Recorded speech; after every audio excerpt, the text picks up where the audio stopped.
Hey Fixers, I'm Dr. Jeanette Benegas, one of the co-founders of Fix SLP. Our platform exists to discuss the biggest challenges that are currently holding back the field of speech-language pathology. We present the issues with facts and invite you to be a part of joining this movement to make things better one conversation at a time. So let's fix SLP.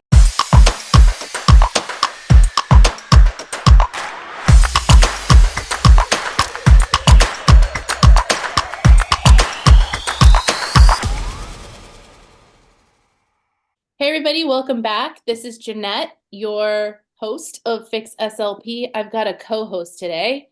I've got Preston Lewis.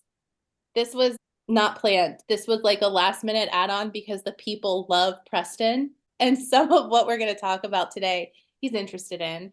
And then we have a guest, Elizabeth Nielsen from Tiny Voice Therapy. We'll give her a chance to introduce herself. But first, I want to read a review. This is from M21T31, and that person says, Fix SLP gives SLPs out in the field a voice in order to promote change to better the field, not only for therapists, but our clients as well. This podcast has such valuable information, has brought therapists nationwide together, and promotes collaboration. Definitely give it a listen. Well, thanks. Thanks for that. All right, Elizabeth, who are you? Where are you from? I'm Elizabeth Nielsen. I became a speech language pathologist, graduated in 2012. Knew I always wanted to work in private practice, but kind of started off in a clinic setting. But then during my CF year, it was a little chaotic, wasn't getting my supervision or anything. So then I left that halfway through, started working in the schools, and then started to open up my own private practice part-time. I'm just about an hour west of like the Chicago area. Started to just do a lot of home visits. So I was working out of my house and then started to want to incorporate horses into my speech therapy practice. So then it just took a couple of years of looking for property.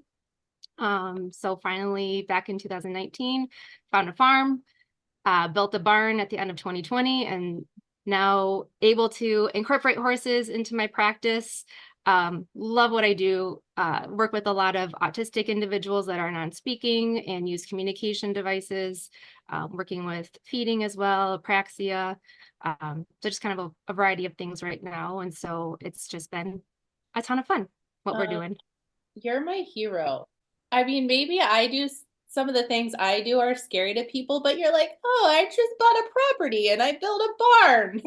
That is so terrifying to It me. is Good terrifying. job. I mean, it was hard work. I thought it was never going to happen because it was just years of searching. And I was like, well, maybe this isn't meant to be. And then something worked out where there's two houses on the property. So that little clinic that I'm in right now is like I converted it into the clinic. And then on the weekends, we also Airbnb it out to people and they can hang out on the farm. So, I mean, um, I yeah. need your business acumen, please. The Airbnb, that sounds like Fix SLP's road trip. Yes. Absolutely. I'm there. And I love Chicago.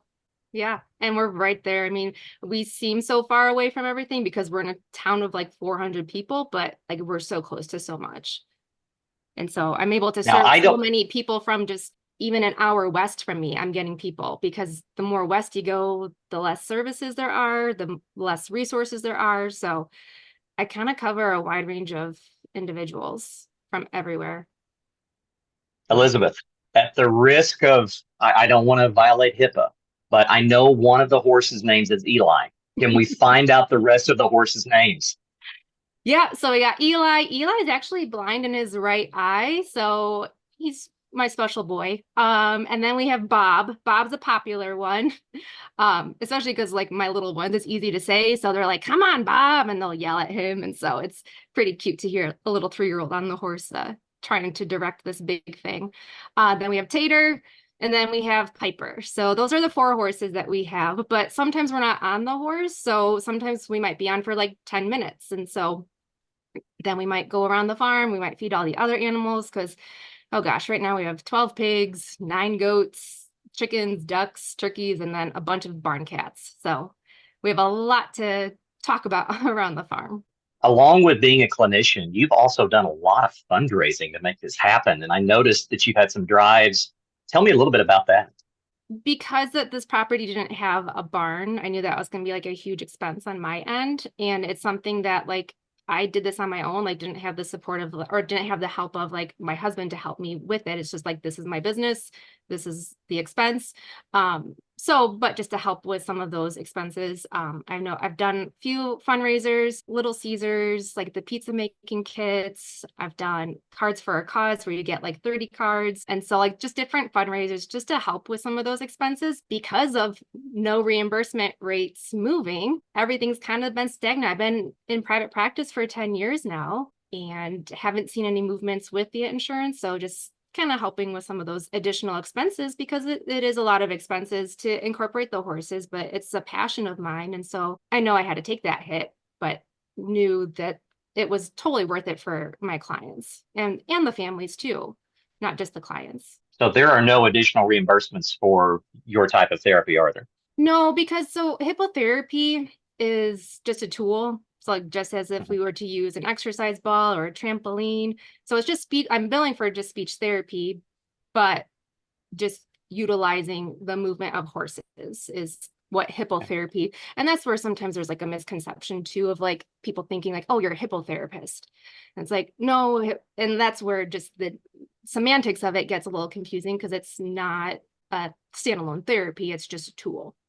Elizabeth, so the reason why I asked you on today is because if our fixers have been paying attention, I announced earlier this week that you approached NPR with some of what's going on in your area and got us out into the media. So I wanted to know about what propelled you to do that and have you tell us what your process was.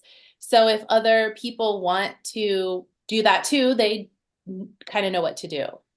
After ASHA raised their rates, I saw so many comments of like, we need to take this to the media. What do we need to do? How can we do this? And originally too, I was like, yeah, I need to reach out, but like thinking more broader of like more national news. How can we do this? But I know that might be a little bit harder just because maybe these national news networks aren't going to pick up on a story. But then I was like, oh, light bulb moment. My friend, and I'm going to shout him out, Jason Gregier, he is the morning host edition for our local NPR station. So I emailed him. So that was like February 10th. I reached out to him. I was like, hey, I think we have a story. Kind of gave him a little bit of a rundown. And he follows my speech therapy page. So he kind of knew. And a couple of days later, he reached back out. He's like, I know someone that can help us. He is an education reporter. So he gave me his contact information. So I reached out to him, kind of give him more rundown. And like, because of all the work, Jeanette, that you and Megan did, like you laid that groundwork for me to have, like, to be confident of like, hey, this is a story. This is a case. How can we get this out to not just SLPs? How can we get it out to the public? And so, yeah, so I reached out to him. He responded right away. He was like, yes, like, I'm super passionate about all the things in Illinois that we're going through, especially with early intervention and like no reimbursement rates or just no movements in that, all those problems. So originally when I reached out to him, I was like, I want to go anonymous because of fear. And I think maybe that's what a lot of us are kind of going through and maybe why maybe a lot of people aren't reaching out to local networks or nationally. There is fear. You don't want your job in jeopardy. But then I slept on it and I was like, this needs to be told. I work for myself. I can't fire myself. So I don't know what other repercussions there are going to be, but it needs to be told. And so then I was like, yes, I want to go on record. And then I reached out to a couple of my other friends. So shout out to Audrey Myers, Bethany Rasmussen, Candace Krudowski. And I reached out to you, Jeanette. And I feel like that kind of helped get like a stronger story because it not just told my story, but it told the stories of SLPs that are leaving the field. And that's the reality. And we can't be sugarcoating this. Like it's happening because of just our work conditions. So really grateful for my friends that also went on record with him. We met about a week later after we kind of talked. We talked about an hour and I kind of, again, gave him all the statistics that you gave him. I was also doing my own research on just everything, the financials of ASHA, things that were just like, this seems sketchy. Like there's just shifty stuff happening, especially I sent this to Preston a while ago, but like the land and building financial part of ASHA, like millions and millions of dollars going to land. Like, where is this land? What are you doing with this land? How are we benefiting from this land? So yeah, it was really great to talk with him about everything that research that you guys have done, what I have done, just talking with other speech therapists in the field. And then he was reaching out to all the other speech therapists. And then about a month later, he came out to my farm. He just wanted to see in the day of the life of a speech therapist, what is involved. He was only here for an hour, but talking about just everything that we all have to do every single day, especially as a small business owner. I do it all. I don't have any admin, just trying to get through the day with seeing clients, billing, and then trying to advocate for ourselves. And so it was great that he was able to come get some recordings here, and then came out with the story about a month later.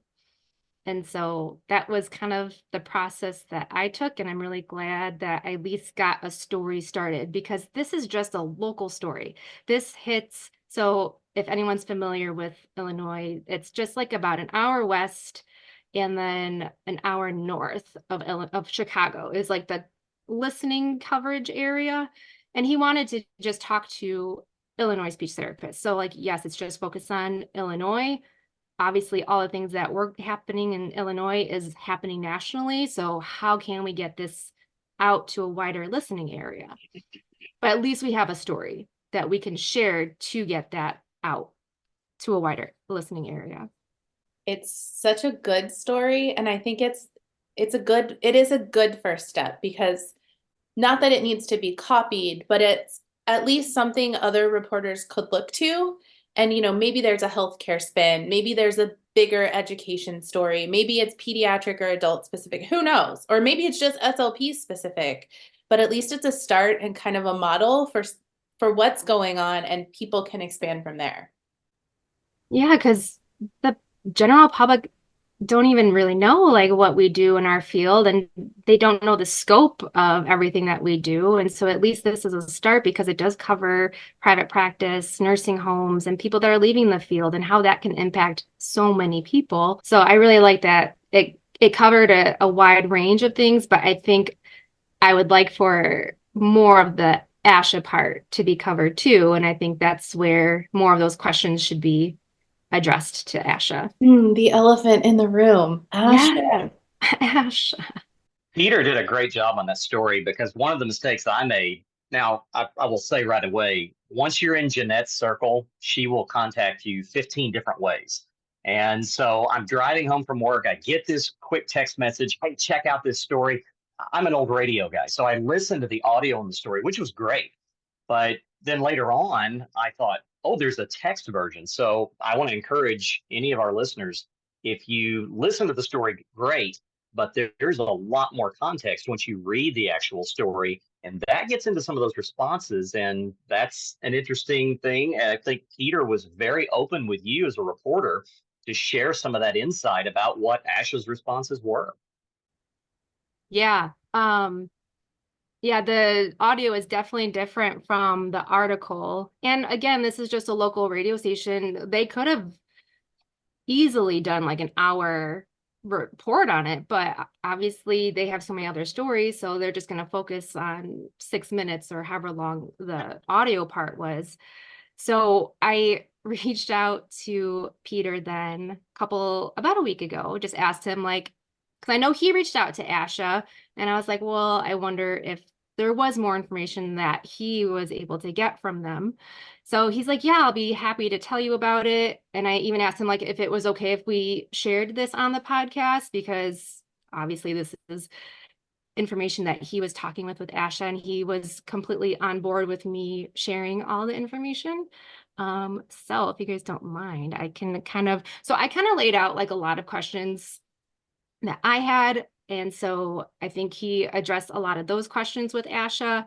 Jeanette, I don't know if you posed any questions that you wanted Peter to ask ASHA at all. I didn't. I knew that he was going, at the time that we talked, he had said he had reached out and there still had not yet been a response. Mhm.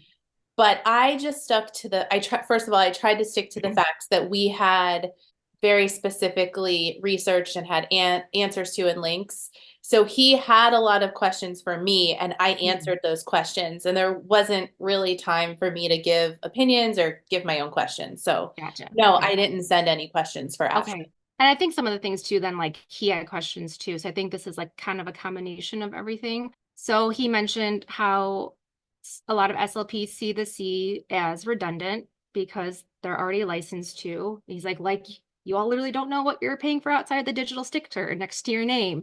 So he asked them to explain what tools and services SLPs get when they pay for certification. And they responded with, you get their advocacy, professional research, and resources to help with billing. So that was the first question and the first answer. And it's kind of funny too, because I had somebody from ISHA reach out to me last week and wanted to see if I can be on the board for like the billing and reimbursement committee. Honestly, like I just joined ISHA recently because I'm like realizing that ASHA can't they can't advocate for everything at the state level. They just can't. And so we all need to join our state associations and get involved in those areas. So when they said that the C is you get their advocacy, they talk a big game of saying that they do, but it ultimately boils down to they can't. They can't possibly do advocacy that impacts all of the clinicians. So that was kind of troubling to hear that answer because we aren't seeing it at the state level. And that's where we all need to become members of our state association and get involved. I think that when it comes to the subject of advocacy, yes, they are going through the motions at the national level, but it reminds me of that old saying in Texas, they're all hat and no cattle. And I really think for all of the big talk, I think there's a place for some honesty about the dysfunction in Washington, D.C. that exists, and then encouraging therapists like we have been to seek out your local state chapters, because that's where a lot of the reimbursement talk is really going on at the grassroots and can make a bigger difference. So this one I had to like reread a couple times because it was just the wording was weird. So he asked why professional development isn't included in membership. And this is their quote. A huge reason members associate together is to learn. The questions for the member leaders who serve as the stewards of their associations become, what's the best way to approach learning to ensure all members thrive? And how does, and they put in quotes, professional development, and then in parentheses, or formal continuing education fit? Ultimately, it boils down to choice. Should the association pick what education is provided and charge all members more on their annual membership fees for it? Or should the association foster an ecosystem of learning with many professional development offerings where members can choose what's best for them? And it's kind of funny where the last line of where members can choose what's best for them. Yeah, but you can't choose if you want the CCC. That's not best. Exactly. We know Yeah. what's right for you there. But okay, open up your what's the online education portal that they already have? I don't use it. You can find me on there teaching. I can assure you I'm not making money from it. What is it called? The Learning Pass? Is that what you're Yes, talking about? thank Yeah. you. Yeah. Yeah. Give us the Learning Pass, and then people can choose what courses. Right. And if they don't want to use it, then they can use MedBridge or use speechtherapypd.com. One of those. No loss. They can choose. They can choose Ash's portal or not. There's still choice. Yeah. Just Well, the thing, there's over 800 courses on the Learning Pass. Like, give us 20 of those courses. Give us 5 in pediatrics, 5 in SNF. What harm is that? Like, or the supervision one that they require for their CCC, or the ethics one. Have a handful of true, really well done ethics courses that hit the areas that we really need.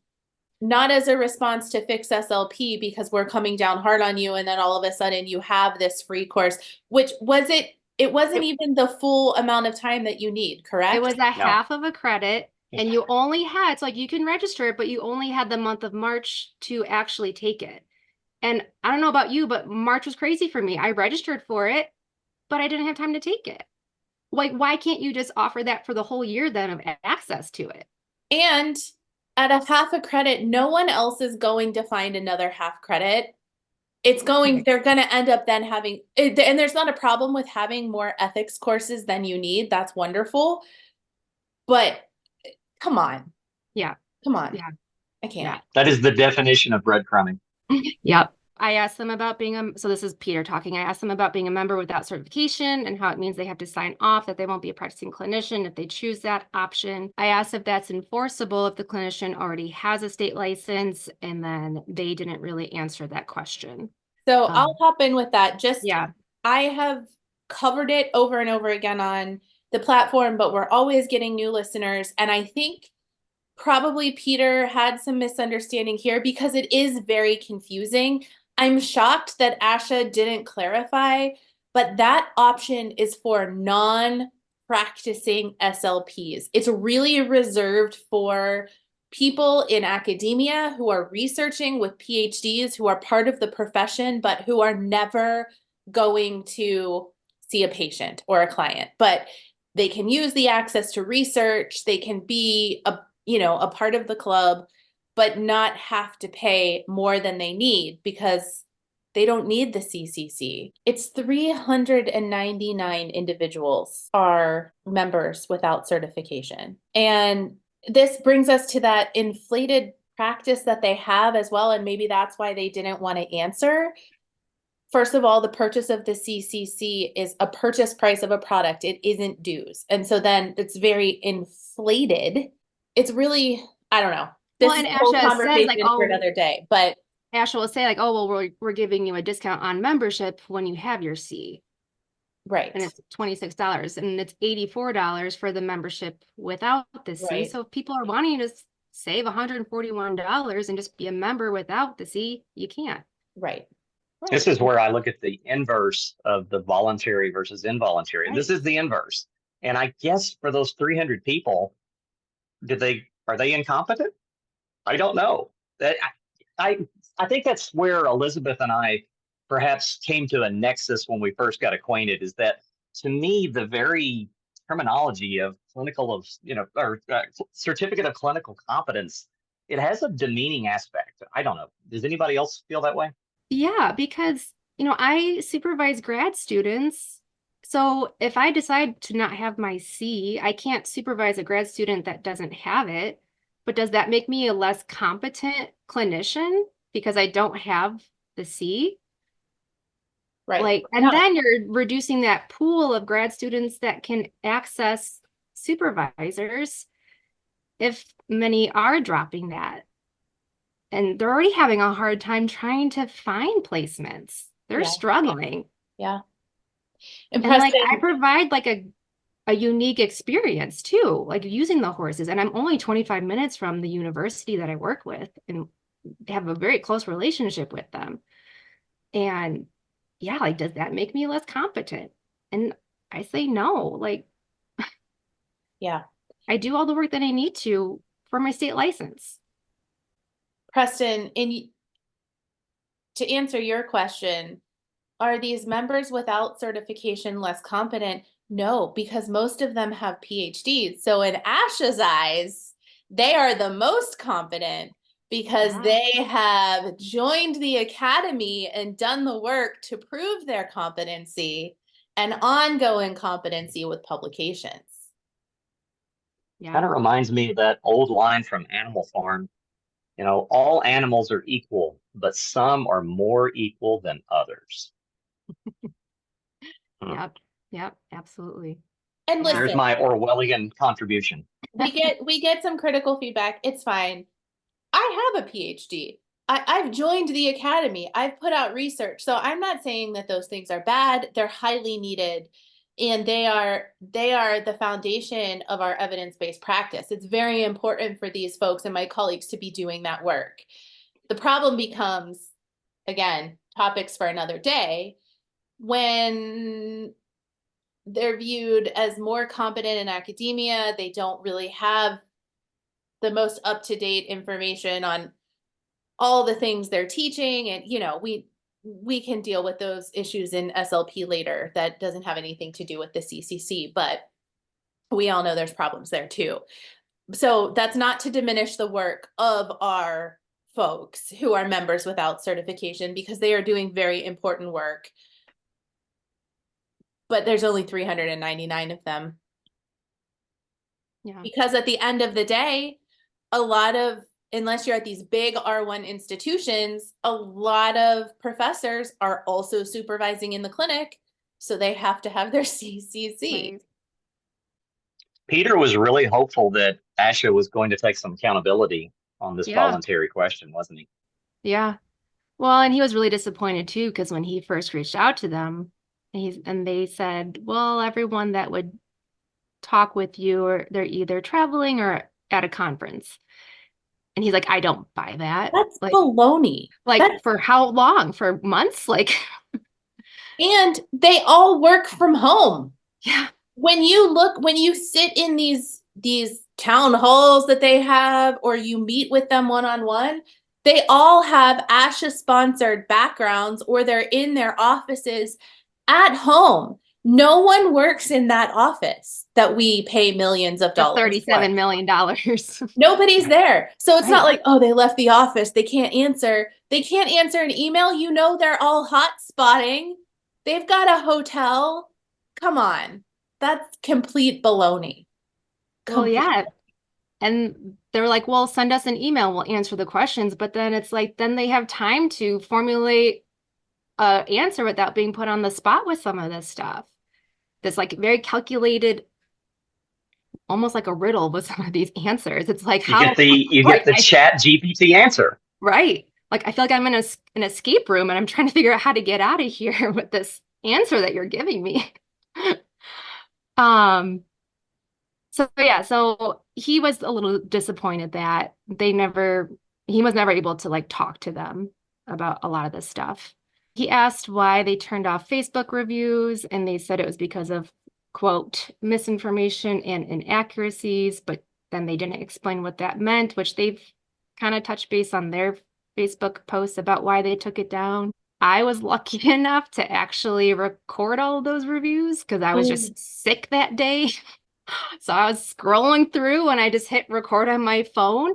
And I kid you not, as soon as I stopped recording, I went to go back to see if there was like more reviews, because I want these voices to be heard. I want to be able to like get all like over 600 reviews a voice.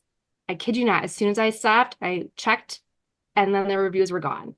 I was like, wait, hold on. And I thought it was like something on my part, but no, they took down those reviews. And it's kind of funny with like the article that they came out in 2015 on the ASHA Wire of how to deal with a negative review. What did they say? So one little section, and even more important, bad reviews are an opportunity to prove the validity and competence of your practice to patients. Oh, here's a part with like handling the haters. Responding to negative comments is not just about putting out the fire. It's also a chance to highlight your commitment to patient satisfaction. And we're customers. We're paying for a product and we're not satisfied with this product. So we left reviews. I left a review. Labeling that as misinformation too really is, you think there's an added element of being insulted there, because it's a pretty good bet that 99% of those reviews were being left by SLPs. So we're just So like being there's invalidated and silenced. And that's when I first saw your name, because you were fired up. Oh yeah. Because we teach I kind of refer back to like what I'm doing with my students, with my clients, of self-advocacy. We came from a generation of like children should be seen and not heard. So we finally have this voice and we're being seen as bullies, when it's like, this is how we're feeling right now. And now you're shutting us, you're silencing us. And, we teach my clients to be advocates for yourself, and we need to validate those feelings. Someone might be feeling mad, and that's okay. And so it's just so frustrating right now of we're being silenced. We're not like, respond to all those reviews, comment on it. that's what we want. We want responses. We want a human to like validate all of the problems that we're having in our field. And stop saying that the people who are using their voice are bullies or angry or Right. loud or I was going to say problem solvers. That is exactly what we are. That's not what I meant to say. I was intrigued by something, and we don't have to add this if it's too off topic, but there was a recent ASHA Facebook post about their tranche of candidates for the board. Yes. And it had no biographical information. It had nothing about any platform of any of these people. It just said, here are the list of people, and we're open to comments. And it just seemed perplexing. And there were no comments because I have no information about these people. They're just names on a page. Did you get that sense as well? Yeah. We have It's no always say in like even that. on that. It's always like that. They just give you the names. There's never anything. And then they complain that people don't vote. What are you voting for?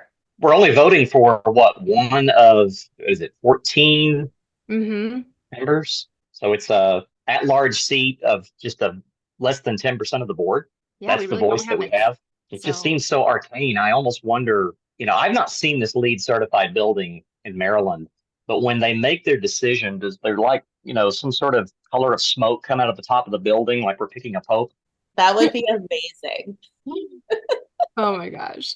You really dug in though. You dug in there, and I have to admit, I never thought another speech therapist would send me tax forms to look at. That was incredible. My husband's like, this isn't healthy. Well, it said one thing to me right away, that you were a business owner. You were an entrepreneur. Yeah, I mean, I was spending so much of my free time I put in quotes because it's like, yeah, what free time? But like I was spending a lot of time just digging into their financials because it's there, it's open to the public, but there's still so many questions with it. A lot of people were. The amount of financial information about ASHA that was sent to me, financial documents and comments and questions, was huge. But that's healthy. We're members. I have it pulled up. Building and building land improvement is over $37 million. Computers and software is $19 million. Because they all need to have million. You have 14 execs. You have 300 employees. But none of them are available for comment. Yeah. They're all traveling. Exactly. To the land. To the land that's $8 million. Furniture, $2 million. Software, almost $2 million. Oh, no, sorry. Because none of them are there, they all have to have the equipment and the software and everything they need to be able to do their job effectively from their home offices. That's where all that money is going. It is going to people who live all over this country working for this corporate office that doesn't have anyone in it. Listen, I'm all for working from home, but not one of my companies that I work for. I mean, I guess universities will give you a computer, but they're usually crappy, but that's it. That's all you get. So read us your comment. Oh, yes. So my review, right? Is that what you're talking about? So when I left a review, I said, I'm tired. I'm tired of fighting insurance companies who deny communication devices for children. I'm tired of fighting to get insurance to approve just an hour of speech therapy a week. I'm tired of so many issues in our field that our association lacks to support us in. We're fighting for our basic human right of communication, and yet our association stays silent. And then to top it off, our association raises our dues for next year. And for what? And then I put in quotes because this is one that they quoted on, to create new, personalized, more easily accessible professional tools, end quote, that you'll make us pay for. I'd like ASHA to stand up for basic human rights and lobby for us to educate insurance companies. I'd like ASHA to stand up for all the struggling SLPs right now. I'd like ASHA to support us in so many other areas that I'm just too tired to list. My mental capacity has reached its limit. So good. And how is that inaccurate? That's my own feeling because I'm purchasing your product and I'm not seeing the results. And you're purchasing that product to help them train more people to purchase their product. That's the only reason I assume that's the only reason why you still have your CCC. Yeah. Yeah, because in Illinois, you don't need it for billing. And so it is to help these grad students. I have a passion of helping these grad students. I enjoy doing that. So let's talk about your grad students. You mentioned when we were kind of preparing that you have a student now and Yeah. that you have been chatting with your grad student. So talk about that. So, I told her too, like, do your own research, make your own decisions. I try not to influence you one way or the other, but she was under the impression that this C is a license, that she has to have this. And she mentioned like she's going to get it, and that's good because it's the same process of getting your state license.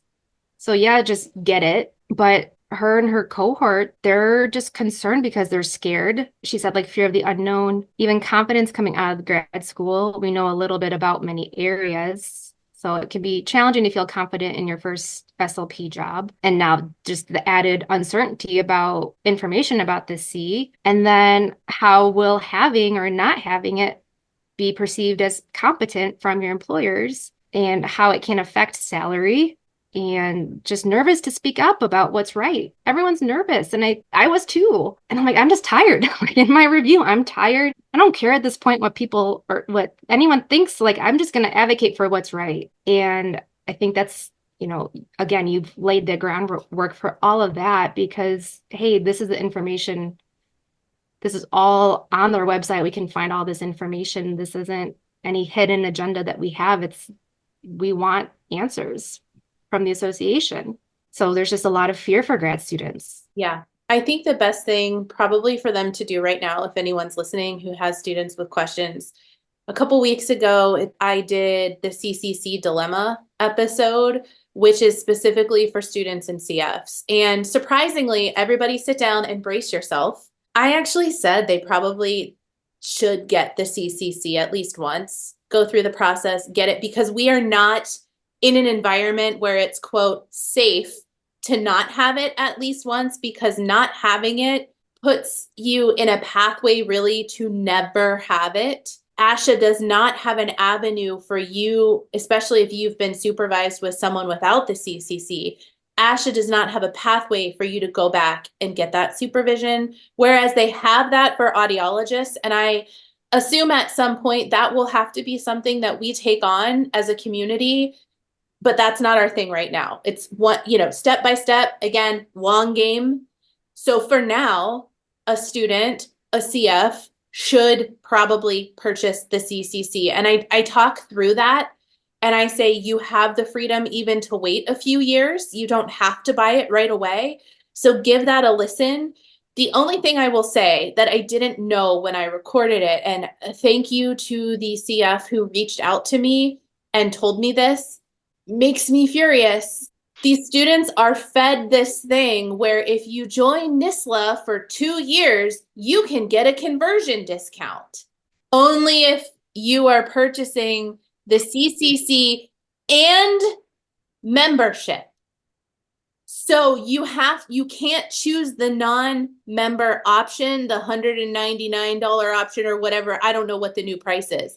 You have to pay for both the CCC and the membership if you want the conversion, which is asinine. Because when you are advertising this to these brand new grad students who have no idea, they don't even know to ask that question or to figure that out.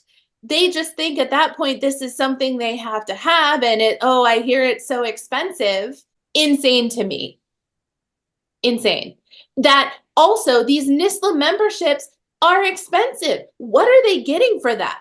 Access to research, which tells me in my head that the membership actually costs more than they're charging us, right? Inflated cost of the CCC, deflated cost of the membership, that they're probably charging these students the actual cost of membership, the actual cost of what it takes to run that organization, right? And probably that membership cost is inflated on their side so they can make more money. But we all know that $26 or $29 is not what it takes to run this organization. So yeah, you're taking all this money from these students, or in some cases where departments are picking up this cost, now you're taking money from these departments who could be using that money on better education materials, better resources. a million things. Don't get me started on the dysphagia courses my colleagues teach, where they can't get the supplies they need to teach a good dysphagia course. Use the money there. Stop taking money from universities. Our students should be enrolled for free. For free. NISLA should be free. Yeah. I mean, I paid for it. I was initial a member. Wedding now. I'm on a sweatshirt and no t-shirt. I'm drinking hot coffee. I'm a mess. I know. It can get you worked up. That's for sure. It makes me so mad that you Yeah. can't. Well, and she mean, like that's- calculated everything that it's going to be over $1,000 with everything that she's had to pay for and still has to pay for. Mhm. And that's license, praxis, everything. And thinking critically, like after I talked to the CF, I used my critical hat and I'm like, well, it makes sense. It's a membership conversion. It's not a CCC conversion, it's a membership conversion. So if you're buying the NISLA membership, then you get a discount when you convert your membership from Right. the CCC or from NISLA So what to CCC and membership. So they aren't lying. They Right. are saying if you want that discount, you have to have the membership because it's a membership conversion. But it took me like having this moment of being super angry and then sitting down and being like, well, I guess it makes sense. It's a membership. They say it's a membership conversion, but people don't know the difference. Yeah. And it's like a pat on the back, like, oh, look at us, we're giving you this discount for Yeah. as a grad student who's already struggling financially, you're paying for us right now. And now we'll give you a little discount. And now it's their 2-year package. It's a 2-year package. So they rope them in for 2 years. Ah, Breathe through it, Jeanette. Breathe through it. Breathing. I know. I can get fired up too about it. So he asked what they'd say to all the SLPs who don't feel like ASHA is doing enough to advocate for them on the real issues that matter to them, like reimbursement rates, caseloads, production rates. He said they said a lot, but the gist was to reach out to their advocacy page. And that's where the problem is. It's like we have these problems and then they just guide you to like, oh, well, look at this page without real answers. Pass the buck. Yeah. It's all that bureaucracy too. The right hand doesn't know what the left hand's doing and nobody knows anything. And sometimes it's then made up. Sometimes the answer you get is made up. It's not even the correct information. I'm Mhm. thinking of someone who has been on the podcast, and I'm going to keep that person's name anonymous because after having been on the podcast, someone from ASHA reached out to them and said, oh, you need to be careful about X, Y, and Z because of this reason. And it wasn't even an accurate reason. Wasn't even what this clinician was told. It was complete scare tactic. It wasn't true. This person who was telling our podcast guest this information didn't know the correct information. I pulled up the page and sent it to our podcast guest and said, this is off the ASHA website. So what that person just told you isn't even what their website says because the person was concerned. Yeah. Yeah. I think that's why so There's many that of us element are of fear. afraid to speak out. Yeah, that's exactly, that person freaked out. I got a call immediately after that person got off the phone with ASHA and was like, oh my gosh, do we need to take this episode down? Am I going to get in trouble? And I said, hold on, this isn't right. Give me a minute to prove this to you. So yeah, fear. ASHA loves some fear. Mm-hmm. We all have the dialogue that's going on between those of us on the Fix SLP social networking. What kind of response are you getting from some of your colleagues just on the ground, Elizabeth? I feel like they kind of have the same feelings that I do. Especially like my friend Audrey, like she works for 9 different companies just because like they just don't have enough clients for her for the home health part. Like that's a struggle for her. Bethany, who left the profession because just the working conditions was horrible, and so now she's much happier in a different position. Yeah, I mean, there are people that I reached out to and they were afraid to speak up because they're afraid to get in trouble. So there is just so much fear right now. And how can we help reduce that fear so that we can speak up for all of us and fight for us. I don't know. So let's talk about one way that we can reduce fear, which was one of our goals of this episode, was to have a big call to action. Because I love a call to action, Elizabeth and Preston. I think what you did with NPR is amazing. And I was already thinking we need to keep this moving. And then you had a call to action on your business account. Tell us about your call to action. Yeah, so my call to action, because this NPR report is just at the local level, we all need to do our part. We all need to share the story, share it on your Facebook page, but don't just share it on your Facebook page. Have a story of your own personal story attached to it. That might even grab somebody's attention that is a reporter, or just to keep the story going. Because if you just share the story without having any personal investment with it, then people aren't going to click on it. So sharing your own personal story while you share it, but then use that story to reach out to your local NPR stations. I was lucky enough to know someone that works for NPR. There's a link where you can even submit to, yeah, like you said, Jeanette, earlier, just like NPR has so many different channels and podcasts. And so maybe we can talk about like, hey, we all submit to this one podcast because we need numbers. We need numbers in every state. We need people to reach out to their local news networks, NBC, ABC, CBS, any of those, even just locally, like Chicago, because that's the thing. Our local station doesn't even reach Chicago. And look at how many more people that we can reach. I think the listening area probably, I'm taking a guess, but I know Rockford has like 150,000 people. So it's not enough. We need more people reaching out. And because we have the story, like we at least have a starting point. Yeah. And so the more that we have more stories, it can make for a bigger case for more national news.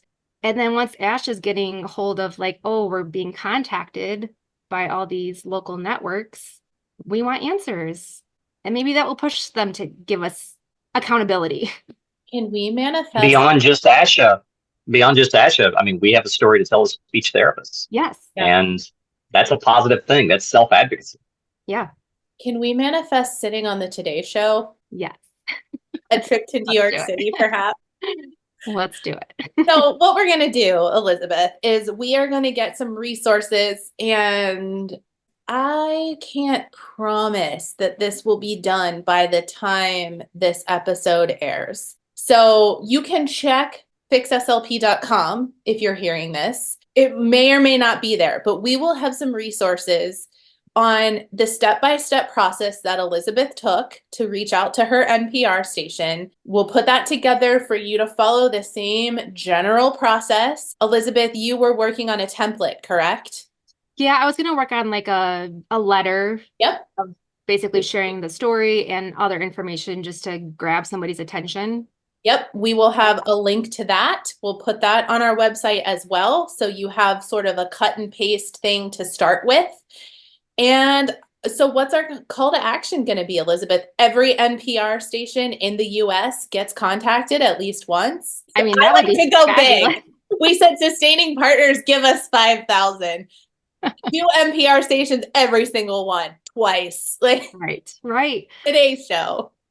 Yeah, I mean, for like start somewhere. And like that's where like I was getting caught up of like, oh, I need to get this nationally, but it's like, let's all start locally. We need to spread the awareness. We need to spread the awareness to just the general population, like you said, Preston, of just the struggles of what we're facing in our field. No one knows.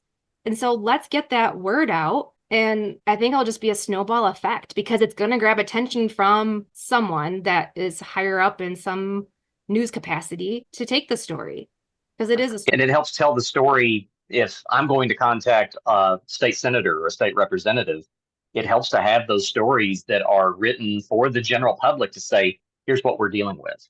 And it's not just one SLP who seems like they are just laying out a whole bunch of talking points. This is a public story. Yeah. And I think that's why it helped too, that it wasn't just my story. And there's many, many more stories to be told. And we all need our voices to be heard. Let's tell the stories. Let's do it. Fearless Fixers are now also storytellers. Love it. Okay, anything else, Preston? No, I'm in great shape. Thank you. Preston's on vacation, everybody. He I am. got in on this on vacation, which is so impressive. I could not wait until this episode dropped. I wanted to just be here because I wanted to meet Elizabeth, and I'm so tickled that I took the time to do it. Yeah. Well, thanks, So- Preston. I appreciate it. Preston welcome. loves the Fearless Fixers as much as they love him. I hope I don't get overthrown. Well, everybody, I looked. I have 4 more scheduled recordings coming up. One is a state by state, so that'll be coming out probably by the time I record and edit. You can probably expect that at the beginning of May. Lots of good guests coming up, so we're just going to keep on rolling. I have a plan for some good content that's coming. So just keep checking in on social media. Give us a 5-star rating and review if you love what we're doing. And I'll see you guys next time. Thanks for fixing it.